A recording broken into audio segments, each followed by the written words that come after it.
মানুষ যদি মনে করেন যে তাকে তত্ত্বাবধায়ক সরকারের প্রধান করা যায় তাহলে নিশ্চয়ই তাই, কেন নয়। আজকে বাংলাদেশের যেই দ্বিতীয়বার মুক্তি ঘটল, আমি বলি বাংলাদেশ দ্বিতীয়বার স্বাধীন হলো, এর পেছনে বহু মানুষের ত্যাগ আছে, বহু মানুষের রক্ত আছে, বহু মানুষের দিনের পর দিন নির্যাতনের ইতিহাস আছে। সুতরাং আজকের যে বাংলাদেশ, এটা ছাত্র জনতা সকলের বাংলাদেশ। সুতরাং যেই সিদ্ধান্তেই আসুক না কেন, সকলের সমন্বিত একটি সিদ্ধান্তই প্রিভেইল করবে বলে আমি বিশ্বাস করি। আর ডক্টর মোহাম্মদ ইউনূসের ব্যাপারে তো একটা কথা বলতেই হয় যে বাংলাদেশের মুখ তিনি সারা বিশ্বে পরিচিত করেছেন, উজ্জ্বল করেছেন, আমাদের সকলকে তিনি গর্বিত করেছেন।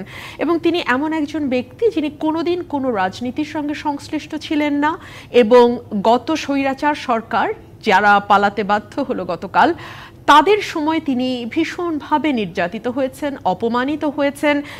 আমি আমার দলীয় পরিচয়ের বাইরে গিয়েও বাংলাদেশের একজন সাধারণ নাগরিক হিসেবে যখন দেশের বাইরে যাই, আমার পাসপোর্ট দেই এবং বলি আমি ডক্টর মোহাম্মদ ইউনূসের দেশের একজন মানুষ, তখন অটোমেটিক্যালি আমার গর্বে মাথা উঁচু হয়, বুক ফুলে যায়। তো সেই জায়গা থেকে আমি বলবো যে ওনার গ্রহণযোগ্যতা, ওনার জনপ্রিয়তা এবং বাংলাদেশকে সারা বিশ্বের কাছে উজ্জ্বল করবার ক্ষেত্রে ওনার যে ভূমিকা, সেই ভূমিকার সকল কিছু বিবেচনায় নিয়ে মানুষ যদি মনে করেন যে তাকে তত্ত্বাবধায়ক সরকারের প্রধান করা যায় তাহলে নিশ্চয়ই তাই, কেন নয়।